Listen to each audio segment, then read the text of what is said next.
Tu es en couple depuis 6 mois avec Camille. Tout se passe bien, elle est attentive, douce, présente. Et puis un jour, sans raison apparente, elle s'éloigne. Elle ne répond plus à tes messages avec la même chaleur, elle annule vos rendez-vous, elle devient froide sans explication. Tu passes des heures à te demander ce que tu as fait de mal. Tu analyses chaque mot, chaque geste, rien. Et plus tu insistes, plus elle s'éloigne. Tu es perdu, frustré, en colère. Tu te sens rejeté, impuissant. Ce que tu ne sais pas, c'est que cette distance n'a rien à voir avec toi. Elle est le symptôme d'un mécanisme psychologique bien documenté, le retrait d'attachement. Dans cette vidéo, je vais te montrer pourquoi les femmes, et surtout celles qui aiment vraiment, deviennent parfois distantes, et surtout, que faire concrètement pour désamorcer cette dynamique et restaurer l'intimité. La promesse est simple, à la fin de cette vidéo, tu ne seras plus jamais désarmé face à ce comportement. Tu sauras le reconnaître, l'interpréter et y répondre de façon à renforcer ta relation au lieu de l'affaiblir. Tu ne tomberas plus dans le piège de la poursuite, qui ne fait qu'aggraver la distance.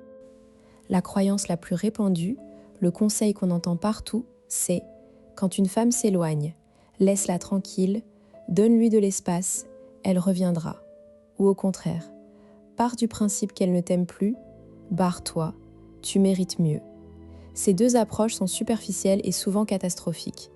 Pourquoi ? Parce qu'elles ne prennent pas en compte la raison profonde du retrait. Dire « laisse-la tranquille » sans comprendre pourquoi elle s'éloigne, c'est comme traiter une fièvre sans savoir si c'est une grippe ou une infection. Le résultat peut être désastreux. L'approche opposée, insister, demander des explications, se montrer needy est encore pire. Elle confirme à son cerveau qu'elle a raison de s'éloigner, que tu es émotionnellement dépendant, que tu n'es pas sûr de toi. Le mécanisme caché derrière cette distance s'appelle le retrait d'attachement, étudié par le psychologue Mario Mikulincer et ses collègues. Dans une série d'expériences, ils ont montré que les personnes qui ont un attachement anxieux, c'est-à-dire qui ont peur de l'abandon et qui ont besoin de réassurance constante, activent un comportement de retrait lorsqu'elles se sentent trop vulnérables émotionnellement. Voici le paradoxe. Plus une femme tient à toi, plus elle peut devenir distante. Pourquoi ? Parce que l'intimité déclenche chez elle une peur inconsciente de perdre son autonomie ou une peur d'être trop dépendante de toi. Pour se protéger, elle met de la distance. C'est un mécanisme de défense archaïque. Ce n'est pas un signe de désintérêt. C'est tout le contraire. Le retrait est un test de sécurité. Elle teste inconsciemment si tu es assez solide pour rester présent, sans t'effondrer, sans la poursuivre, sans te venger. Si tu restes calme, patient, bienveillant mais non needy, tu passes le test. Si tu paniques, tu échoues. Prenons un cas concret. Sophie, 34 ans, architecte à Lyon, est en couple avec Julien depuis 2 ans. La relation est passionnelle, mais régulièrement, Sophie devient distante. Elle disparaît pendant 2 ou 3 jours, ne répond pas aux messages, prétexte une charge de travail énorme. Julien, 36 ans, développeur, commence à s'inquiéter. L'expérience lui a appris que lorsqu'une femme s'éloigne, c'est qu'elle n'est plus intéressée. Il essaie d'en parler, mais Sophie se referme. Il insiste « Qu'est-ce qui se passe ? Tu ne m'aimes plus ?» Elle répond « Mais non, j'ai juste besoin de souffler, arrête de me stresser. » Julien se sent rejeté. Il se met à envoyer des messages tous les jours, à proposer des sorties, à essayer de la rassurer. Plus il fait ça, plus Sophie s'éloigne. Au bout de 2 semaines, elle lui annonce qu'elle a besoin d'une pause. Julien est dévasté. Ce que Julien ne comprend pas, c'est que Sophie a un attachement anxieux évitant. Elle aime Julien profondément, mais l'intimité lui fait peur. Chaque fois qu'elle se sent trop proche, trop dépendante affectivement, son cerveau active une alarme. Tu vas perdre ton indépendance, tu vas être blessé. Alors elle se retire.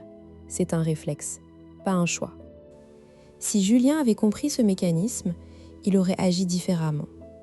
Au lieu de courir après Sophie, il aurait pu rester présent, mais sans pression.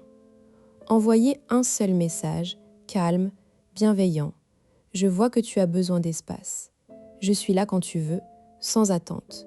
Puis il aurait vaqué à ses occupations, sans anxiété. Alors, comment reconnaître chez toi si ta compagne vit un retrait d'attachement ? Voici les signes. Elle s'éloigne alors que tout allait bien. Elle devient vague dans ses réponses. Elle annule à la dernière minute. Elle préfère être seule plutôt qu'avec toi, sans raison valable. Et surtout, elle semble irritable ou distante quand tu essaies de te rapprocher. Ce n'est pas la même chose qu'une perte d'intérêt. Si elle ne t'aime plus, elle ne montrera aucun signe de gêne ou de conflit intérieur. Là, au contraire, tu sens qu'elle lutte. Elle peut même être plus tendre par moments, puis soudainement froide. C'est le signe d'un trouble de l'attachement, pas d'une rupture émotionnelle. Pourquoi est-ce si important de comprendre ça ?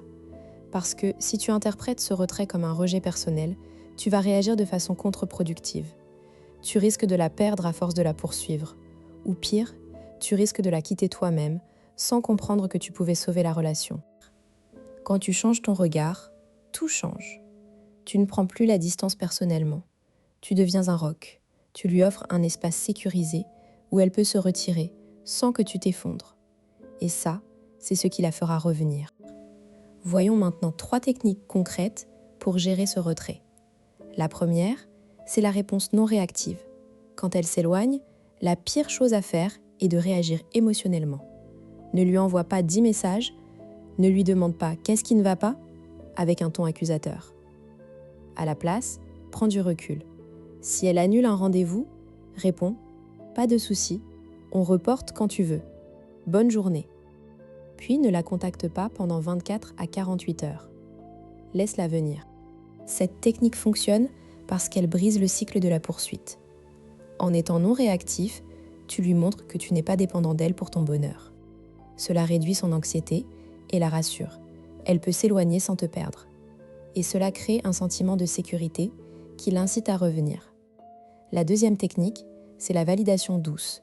Quand elle revient, ne lui fais pas de reproches. Ne dis pas « tu t'es comporté bizarrement, qu'est-ce qui s'est passé ?» Au lieu de ça, accueille-la avec un sourire et une phrase comme « contente de te voir, je pensais à toi ». Tu valides son retour sans exiger d'explication. Cela crée un espace de confiance. Si elle semble prête à parler, tu peux utiliser l'ouverture empathique. Je sens que tu as eu besoin de distance. Je comprends, je le vis bien. Sache que je suis là pour toi quand tu veux.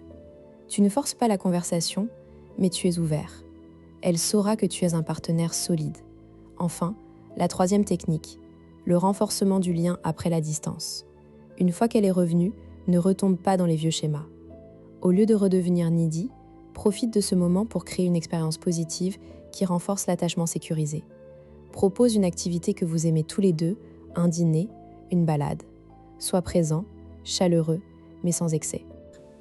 L'objectif est de bâtir un réservoir de moments positifs. Avec le temps, cela désamorce la peur de l'intimité.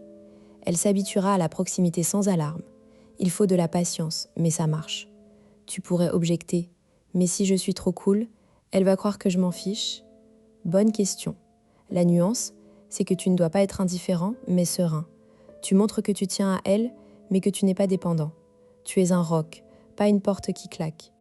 Autre objection, et si elle ne revient jamais après que je lui ai laissé de l'espace ? Alors c'est qu'elle n'était pas assez investie. Mais en la poursuivant, tu aurais obtenu le même résultat, en pire. Au moins cette approche te permet d'évaluer son niveau d'intérêt sans perdre ta dignité.